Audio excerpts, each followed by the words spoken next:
ಮೊದಲನೇದಾಗಿ ನನ್ನ ತಂದೆ ತಾಯಿ ಬೀರೇಶ್ವರ ಸ್ವಾಮಿ ಅಥರ್ವಣ ಕಾಟೇರಮ್ಮ ತಾಯಿ ಪಾದಗಳನ್ನ ನೆನೆಸ್ಕೊಳ್ತಾ, ಇಲ್ಲಿ ನಮಗೋಸ್ಕರ ಬಂದಿರೋ ಮಾಧ್ಯಮ ಮಿತ್ರರಿರ್ಬೋದು, ಪತ್ರಕರ್ತ ಮಿತ್ರರಿರ್ಬೋದು, ಡಿಜಿಟಲ್ ಮಾಧ್ಯಮ ಮಿತ್ರರಿರ್ಬೋದು, ಆಮೇಲೆ ನನ್ನ 2 ಗುರುಗಳು ಬಂದಿದ್ದಾರೆ ಇಲ್ಲಿ, ಎಲ್ಲರಿಗೂ ಸ್ವಾಗತ ಕೋರ್ತೀನಿ. ನನ್ನೆಲ್ಲ ಸ್ನೇಹಿತರಿಗೂ ಎಲ್ರಿಗೂ ಪ್ರತಿಯೊಬ್ಬರಿಗೂ ಸ್ವಾಗತ ಕೋರ್ತೀನಿ.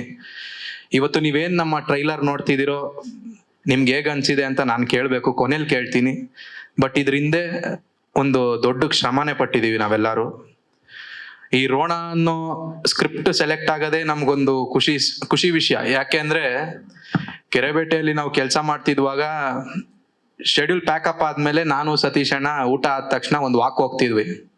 ಹಂಗೆ ವಾಕ್ ಹೋಗ್ತಾ ಬರ್ತಿರುವಾಗ ನಾವು ಬರೀ ಡಿಸ್ಕಷನ್ನೇ ಅದೇ ಇರ್ತಿತ್ತು. ಸಿನಿಮಾ ಏನಾಗುತ್ತೆ, ಯಾವ್ಯಾವ ಸಿನಿಮಾ ಬಿಡ್ತಿದ್ದಾರೆ, ಏನ್ ನಡೀತಾ ಇದೆ, ಅಣ್ಣ ನೀನ್ ಯಾವ್ದು ಮಾಡ್ಕೊಂಡಿದ್ಯಾ, ನಿನ್ಗೆ ಯಾರು ಡೈರೆಕ್ಟರ್ಸ್ ಪರಿಚಯ ಇದ್ರೆ ನನಗೂ ಸ್ವಲ್ಪ ಚಾನ್ಸ್ ಕೊಡ್ಸಕ್ ಹೇಳು, ಆ ಥರನೇ ಮಾತಾಡ್ತಿದ್ವಿ. ಜೊತೆಲಿ ಒಂದು ಟೈಮಲ್ಲಿ ಡಿಸೈಡ್ ಆದ್ವಿ ನಾವೇ ಒಂದು ಪ್ರೊಡಕ್ಷನ್ ಮಾಡೋಣ.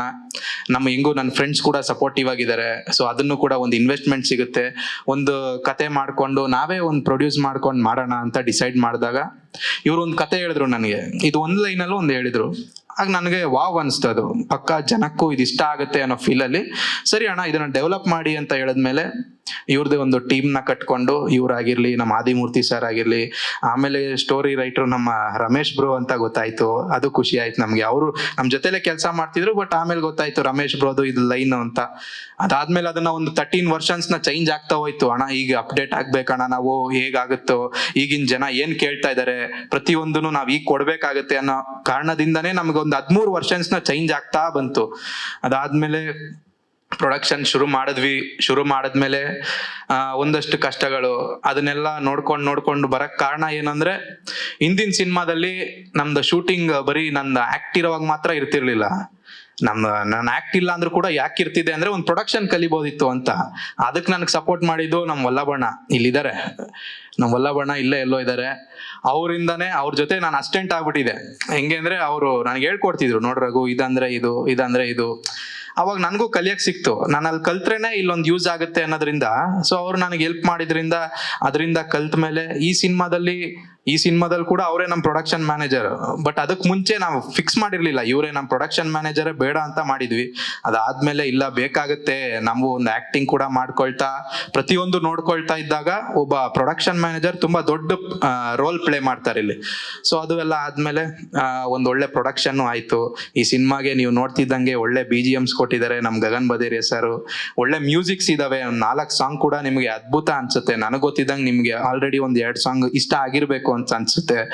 ಆಮೇಲೆ ಇವ್ರ ಸಾಂಗ್ ನಾವು ಹೊಗಳೋದಲ್ಲ, ಅಲ್ಲಿ ಯಾವ್ಯಾವ ಸಿಂಗರ್ಸ್ ಹತ್ರ ಆಡ್ಸಿದ್ರು ಅವರು ಕೂಡ ಹೊಗಳ್ತಿದ್ರು. ಕೈಲಾಶ್ ಕೇರ್ ಸರ್ ಆಗಿರ್ಲಿ, ಆಂಟೋನಿ ಸರ್ ಆಗಿರ್ಲಿ, ಮತ್ತೆ ಸಿದ್ಧಾರ್ಥ್ ಬೆಲ್ಮಣ್ಣು ಸರ್ ಆಗಿರ್ಲಿ, ಕುನಲ್ ಗಾಂಜಾವಾಲಾ ಸರ್ ಆಗಿರ್ಲಿ, ಪ್ರತಿಯೊಬ್ರು ಅದನ್ನ ಹೊಗಳ್ಕೊಂತಾನೆ ಬಂದ್ರು. ಏನ್ ಸರ್ ಮ್ಯೂಸಿಕ್, ಯಾರು ಮಾಡಿದಾರೆ ಮ್ಯೂಸಿಕ್, ಪ್ರತಿ ಟೈಮ್ ಹೋದಾಗೂ ಕೇಳ್ತಿದ್ರು ಯಾರು ಮ್ಯೂಸಿಕ್ ಅಂತ. BGM ಕೂಡ ಕೆಲವ್ರಿಗೆಲ್ಲ ತುಂಬಾನೇ ಇಷ್ಟ ಆಗಿತ್ತು ಟೀಸರ್ ಅಲ್ಲಿ. ಇನ್ನ ಸಿನಿಮಾದಲ್ಲಿ ಒಂದು ದೊಡ್ಡ ಇದೆ BGMs ಗೆ ಒಂದು ದೊಡ್ಡ ಸ್ಪೇಸೇ ಕೊಟ್ಟಿದ್ದಾರೆ. ಆಕ್ಚುಲಿ ನಾವು ಚೇಂಜಸ್ ಕಮ್ಮಿ ಹೇಳಿರೋದು ಅವ್ರಿಗೆ. ಅವ್ರು ನಮಗೆ ಫಸ್ಟ್ ವರ್ಷನ್ ಅಲ್ಲೇ ಅದ್ಭುತವಾದ BGMs, ಏನ್ ಬ್ಯಾಕ್ ಗ್ರೌಂಡ್ ಸ್ಕೋರ್ ಸಿನಿಮಾಗ್ ಬೇಕೋ ಅದ್ಭುತವಾಗಿ ಕೊಟ್ಟಿದ್ದಾರೆ. ಏನೋ ಒಂದು 2 ಟೈಮ್ ನಾವು ಚೇಂಜಸ್ ಹೇಳಿದೀವಿ ಅಷ್ಟೇ. ನಮ್ಗೆ ಚೇಂಜಸ್ ಮಾಡಕ್ಕೆ ಅವರು ಟೈಮ್ ಕೊಟ್ಟಿಲ್ಲ.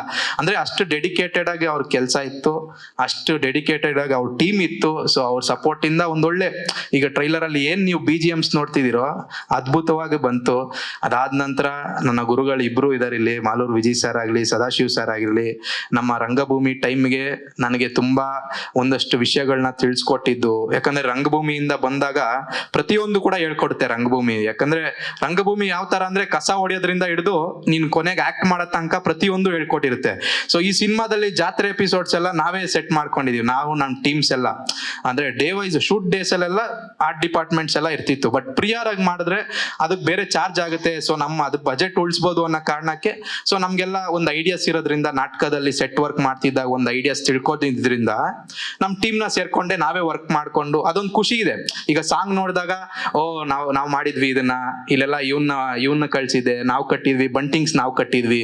ಸೊ ಅದೆಲ್ಲ ತಿಳ್ಕೊಳ್ಳಕ್ಕೆ ನಮ್ಮ ಒಂದು ಗುರುಗಳ ಮಾಲೂರು ವಿಜಯ್ ಸರ್ ಅವರ ಪ್ರೇರಣೆಯಿಂದ, ಅವ್ರು ನಮ್ಗೆ ಕಲ್ಸ್ಕೊಟ್ಟಂತ ವಿದ್ಯೆಗಳಿಂದ ಆಯ್ತು. ಸಿನಿಮಾ ಅಂತ ಬಂದ್ಮೇಲೆ ಆಕ್ಟಿಂಗ್ ಬೇರೆ ತರ ಇರುತ್ತೆ, ಇದಕ್ಕೆ ಅಂತ ಬೇರೆ ತರ ಒಂದು ಪ್ರಿಪರೇಷನ್ಸ್ ಬೇಕಾಗುತ್ತೆ. ಅದಕ್ಕೆ ನಮ್ಮ ಸದಾಶಿವ್ ನೀನಾಸಂ ಸರ್ ಅವರು ಅದ್ಭುತವಾಗಿ ನನಗೆ ಹೆಲ್ಪ್ ಮಾಡಿದ್ರು.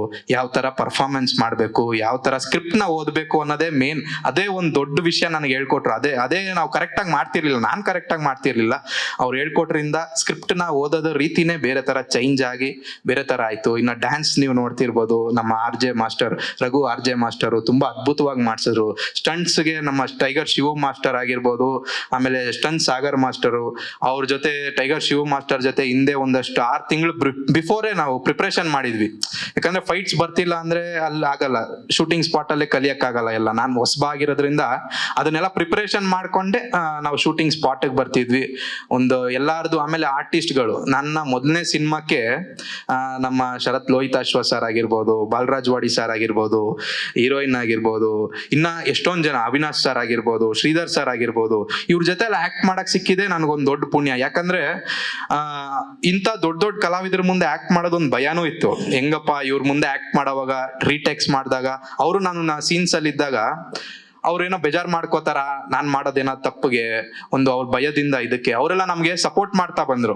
ಅವರಿಂದ ನನಗೆ ಬಿಹೇವಿಯರ್ಸ್, ಯಾವ ತರ ಬಿಹೇವ್ ಮಾಡ್ಬೇಕು, ಯಾವ ತರ ಸ್ಕ್ರಿಪ್ಟ್ ನ ತಗೋಬೇಕು, ಪ್ರತಿಯೊಂದು ಅವ್ರ ಹತ್ರ ಹೇಳ್ಕೊಂಡಿದ್ದೇ ನಮ್ಗೆ ಒಂದು ಲಕ್ ಅನ್ಸುತ್ತೆ. ನನಗೆ ಫಸ್ಟ್ ಸಿನಿಮಾದಲ್ಲೇ ಈ ತರದೊಂದು ಆಪರ್ಚುನಿಟಿ ಸಿಕ್ಕಿದ್ದು. ಜೊತೆಗೆ ನನ್ನ ಇಡೀ ಎಡಿಟರ್ ಆಗಿರ್ಬೋದು, ಕ್ಯಾಮ್ರಾಮನ್ ಸರ್ ಆಗಿರ್ಬೋದು, ಹಾಗೆ ನಮ್ಮ ಎಲ್ಲಾ ಡಿಪಾರ್ಟ್ಮೆಂಟ್ಸ್, ನಮ್ಮ ಲೈಟ್ ಆಫೀಸರ್ಸ್ ಅಂತೂ ಅವರು ತುಂಬಾ ಸಪೋರ್ಟ್ ಮಾಡಿದ್ರು ನಮ್ಗೆ. ಹೆಂಗೆ ಅಂದ್ರೆ ಶೆಡ್ಯೂಲ್ ಪ್ಯಾಕಪ್ ಆಗ್ಬೇಕಂದ್ರೂ ಟೈಮ್ ಆಗ್ಬಿಟ್ಟಿರುತ್ತೆ ಅವತ್ತಿಂದು ಕಾಲ್ ಶೀಟ್, ಆದ್ರೂ ಸಪೋರ್ಟ್ ಮಾಡ್ತಿದ್ರು.